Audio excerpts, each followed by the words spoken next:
Bagi Mas, sorry udah nunggu lama ya. Kenalin saya Aca Mas, ada yang bisa dibantu? Oke, Mbak Aceh, ini saya mungkin perkenalan diri juga ya. Saya Lingga dari HSSE-nya Industri Kemasan di daerah Sidoarjo. Nah, ini mungkin saya sedikit menyampaikan latar belakang saya kemari ya. Gimana Mas? Kebetulan saya itu ada permasalahan ini jadinya sedikit curhat jadi Mbak ya. Gimana? Boleh. Kebetulan di industri saya ini sedang ada audit internal. Nah, tapi pasca audit ini kami menemukan banyak sekali temuan dari hasil auditor tadi itu. Nah, Gimana? kemudian yang menjadi concern besar dari para auditor ini adalah terkait pengelolaan limbah B3 kami ini. Oh gitu. Nah, mungkin Terus? sedikit menyampaikan lagi. Kenapa kok saya sampai konsultasi atau menghubungi Mbak Aceh ya? Nah, ini karena memang kebetulan di divisi saya ini saya kan tergabung dari divisi lain. Nah, mungkin untuk HSSE ini saya sendirian. Jadi saya butuh banget nih konsul ataupun masukan dari Mbak Aceh terkait permasalahan yang ada di industri kami. Nah, tadi yang saya sampaikan itu perihal pengelolaan limbah B3 kami seperti itu. Oh jadi gini Mas, kan perusahaan Mas ini kan industri kemasan ya. Nah, industri kemasan ini dalam prosesnya kan pasti menghasilkan residu macam-macam nih Mas. Salah satunya nih ada yang namanya limbah B3. Nah, karena perusahaan Mas ini menghasilkan limbah B3, maka perusahaan Mas ini adalah sebagai penghasil limbah B3. Oke.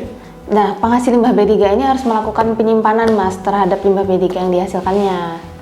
Untuk penyimpanan itu gimana maksudnya Mbak? Karena mungkin implementasi kami koreksi loh Mbak ini ya, mungkin kakak sama si Fresh Graduate ini belum tahu apa-apa ini.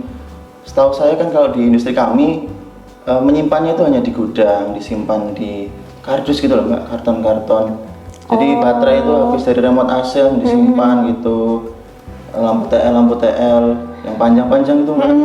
Nah, mungkin kan saya tahunya kan hanya disimpan ya, tapi kan kayak saya bacanya itu hanya sekilas-sekilas saja gitu loh Mbak. Emang gimana sih Mbak yang harus tepatnya itu loh? Oh, pantas aja Mas, itu jadi temuan karena Itu krusial itu Mbak? iya, karena limbah B3 itu ada tata cara penyimpanannya sendiri Mas. Jadi dia itu harus disimpan di suatu tempat penyimpanan yang dia satu harus terlindungi dari hujan. Terus Saya catat dulu Mbak ya? iya, silakan. Terus yang kedua, limbah B3-nya ini harus disimpan di dalam kemasan yang sesuai. Kemasannya ini syaratnya apa? Dia nggak boleh bocor dan punya penutup yang kuat. Sehingga lantai yang tempat penyimpanan ini juga harus kedap air Mas. Jadi kalau misalkan ada tumpahan itu bisa segera termitigasi. Nah, kayak gini-gini itu juga jadi salah satu penilaian buat ISO 1401 Mas untuk pengelolaan limbah B3-nya. Jadi yang bisa saya tangkap ini selain tempat juga kemasan atau pewadahannya gitu ya Mbak? Iya. Nah, kalau memang nanti kami bisa menyanggupi terkait hal tersebut untuk fasilitas dan tata kelolanya, lalu kebijakan lingkungan apa lagi yang harus kami terapkan atau yang harus kami ambil, mungkin pengurusan terkait perizinan ataupun SK-SK yang harus kami peroleh, atau ada perizinan khusus untuk limbah B3 gitu Mbak?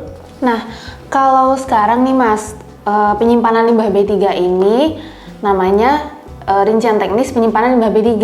Kalau zaman dulu kan ada tuh namanya izin TPS limbah B3 dan ada masa berlakunya.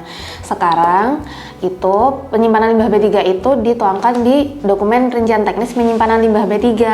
Yang mana nanti dokumen rincian teknis ini akan diintegrasikan ke dalam persetujuan lingkungan Mas. Jadi kayak misalkan perusahaan Mas tuh udah punya UKL atau AMDAL. Nah, nanti isian rincian teknis itu dimasukkan ke situ. Nanti bentuknya bukan SK tersendiri lagi, tapi sudah jadi satu sama persetujuan lingkungan gitu Mas. Masih panjang berarti perjalanan saya Mbak? Iya Mas, benar. Jadi mungkin ini yang saya ambil dari diskusi kita ini mungkin persiapan fasilitas saya dulu aja Mbak ya? Nah, nanti kelanjutnya saya hubungi Mbak, gitu gimana? Boleh. Untuk lengkapnya terkait penyimpanan limbah B3 itu tata caranya bisa dilihat di lampiran 6 Permen LHK 6 tahun 2021 Mas. Di situ lengkap dari tata cara penyimpanannya gimana, dari kayak rancang bangunan penyimpanannya itu gimana, dan juga yang paling penting Mas, kan tadi Mas bilang di limbah B3-nya itu cuma disimpan di kardus di gudang gitu kan. Nah, itu tuh harus dipilah Mas, karena di penyimpanan limbah B3 itu ada kompatibilitas berdasarkan karakteristiknya. Misalkan yang beracun harus sama yang beracun, yang korosif harus sama dengan korosif, nggak bisa dicampur Mas. Oke, kalau begitu Mbak, sudah saya catat. Mungkin kedepannya kalau ada pertanyaan yang lebih detail, karena memang panjang sekali ya syaratnya ini tadi, mungkin saya akan menghubungi Mbak saja. Gitu aja ya. Boleh, boleh. Jadi semoga bisa segera dilakukan perbaikan yang sesuai peraturan itu ya, Mas. Baik Mbak, ini sudah saya catat semua masukan-masukan dari Mbak. Akan saya sampaikan pada manajemen untuk diperbaiki dan mungkin kelanjutannya akan saya hubungi Mbak aja. Seperti itu ya. Iya Mas, semoga perbaikannya bisa segera terselesaikan ya, biar proses sertifikasi ISO 14001-nya bisa lancar dan segera keluar ya Mas sertifikatnya. Oke, terima kasih Mbak. Saya pamit undur diri. Oh iya, sama-sama. Ya. Baik, hati-hati di Oke, jalan ya. terima kasih.